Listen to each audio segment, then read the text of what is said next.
नमस्कार.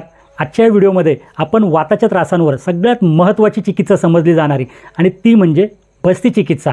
पंचकर्मपैकी वमन, विरेचन, नस्य, रक्तमोक्षण आणि बस्ती. तर त्याच्यामधील बस्ती हा उपक्रम किंवा बस्ती ही चिकित्सा वाताच्या कोणत्याही त्रासांवर अत्यंत गुणकारी आणि 100% उपयोगी पडणारी अशी ही चिकित्सा पद्धती आहे. वाताच्या त्रासांवर एक जणू ब्रह्मास्त्रासारखी ही चिकित्सा काम करते आणि शरीरातले सर्व वातदोष पळवून लावण्यास बस्ती चिकित्सा ही खूप महत्त्वाची ठरते. बस्ती चिकित्सेची माहिती जाणून घेण्या अगोदर वातदोषामुळे शरीरामध्ये कोणकोणते आजार उद्भवतात त्याची ही माहिती घेऊयात.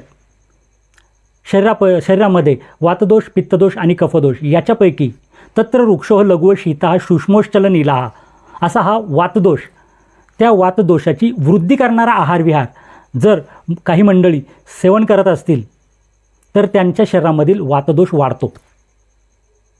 आता हा वात प्रकोपकर आहारविहार म्हणजे नेमके काय?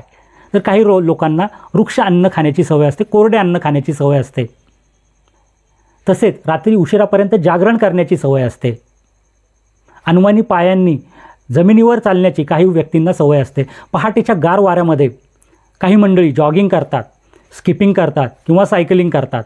12ही महिने काही मंडळी ही गार पाण्याने किंवा थंड पाण्याने आंघोळ करतात. तसेच काही व्यक्तींना अत्यंत प्रमाणापेक्षा जास्त व्यायाम करण्याची सवय असते. अगदी घामाघूम होईपर्यंत अशी मंडळी ही व्यायाम करतात. तर असा व्यायाम करण्यामुळे शरीरामधील वातदोष हा चाळवला जातो किंवा वाढला जातो.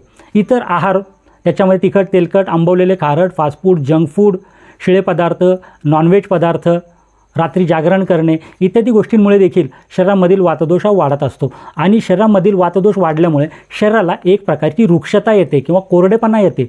ज्या ज्या ठिकाणी श्लेष्मक कफ असतो, सांध्याच्या ठिकाणी श्लेष्मक कफाचे स्थान आयुर्वेदामध्ये सांगितलेले आहे.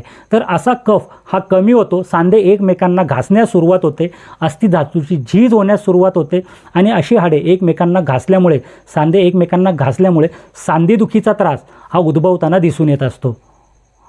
बरेच रुग्ण ज्या वेळेला क्लिनिकमध्ये येतात त्यावेळेला ते मला सुचवतात की डॉक्टर साहेब आम्हाला वाताचे त्रास आहेत. तर वाताचे त्रास याचा अर्थ त्यांना असे सुचवायचे असते की आम्हाला संधिवात आहे.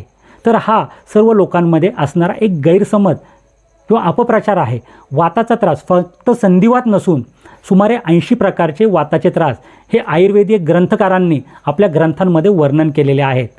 त्या आजारांपैकी काही त्रास म्हणजे आमवात, वातरक्त, संधिगत वात, संधिवात, गृध्रसी, कोष्ठुक्षुर्ष, अवबाहू, वातकंटक असे वाताचे किंवा वाताचे त्रास विविध प्रकारचे आहेत. रुमॅटॉइड आर्थरायटिस याचा अर्थ आमवात.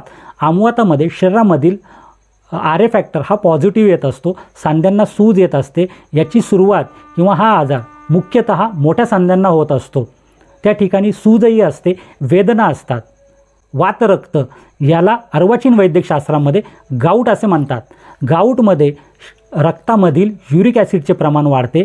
याची सुरुवात बेसिकली पर्वसंधी म्हणजे हाताच्या आणि पायाच्या अंगठ्यांपासून ह्या वातरक्ताची सुरुवात होत असते. अर्वाचीन वैद्यकशास्त्रानुसार पाठ दुखणे, कंबर दुखणे, मान दुखणे, हातापायांना मुंग्या येणे, सांधे दुखणे, सांध्यांची झीज होणे, पाठीचा मणका दुखणे, पाठीच्या मणक्यामधील गादी सरकणे किंवा स्लिप डिस्क होणे, सायटिकासारखा त्रास, ऑस्टिओआर्थरायटिससारखा त्रास इत्यादी अनेकविध त्रास हे कॅल्शियम डेफिशियन्सी या हेडलाईनखाली अर्वाचीन वैद्यकशास्त्र हे बसवतात. तर आता कोणत्याही प्रकारचा शूल किंवा शरीरामध्ये कोणत्याही प्रकारची वेदना ही वाताशिवाय असूच शकत नाही असे आपले महान आयुर्वेदशास्त्र हे सुचवत असते.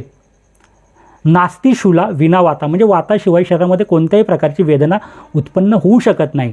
तर शरीरामधील ही वेदना कमी कशी करायची किंवा वातदोष हा शरीराबाहेर काढून कसा टाकायचा, तर त्याच्यासाठीच एक ब्रह्मास्त्र आयुर्वेदामध्ये वर्णन केलेले आहे किंवा एक चिकित्सा पद्धती आयुर्वेदामध्ये सांगितलेली आहे, ती म्हणजे बस्ती चिकित्सा.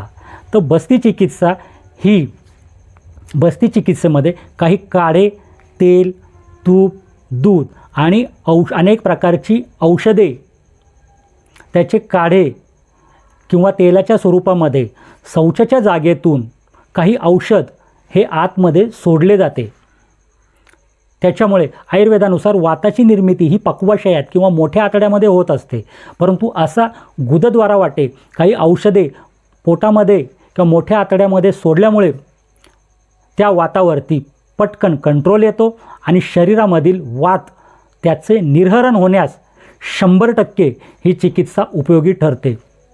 तुमच्या जवळच्या तज्ज्ञ आयुर्वेदिक वैद्यांच्या दवाखान्यामध्ये जाऊन तुम्हाला कोणत्याही प्रकारचे वाताचे त्रास, जे अगोदर मी वर्णन केलेले आहे, पाठीच्या मणक्याचे त्रास, rheumatoid arthritis, rheumatic arthritis, gout, cervical spondylosis, lumbar spondylitis, numbness किंवा हातापायांना मुंग्या येणे, ह्या तक्रारी जर तुम्हाला असतील तर जवळच्या तज्ज्ञ आयुर्वेदिक वैद्यांच्या दवाखान्यात जाऊन बस्ती उपक्रम त्यांच्याकडून करवून घ्या. एक व्यक्तीच्या प्रकृतीनुरूप कोणाला 7 दिवस, कोणाला 14 दिवस, कोणाला 21 दिवस, कोणाला 28 दिवस, तर कोणा पेशंटला अगदी 63 दिवसांपर्यंत बस्ती चिकित्सा ही केली जाते. आणि अशी बस्ती चिकित्सा केल्यामुळे शरीरामधील वाताचे हे पूर्णपणे निर्हरण होण्यास 100% मदत होते.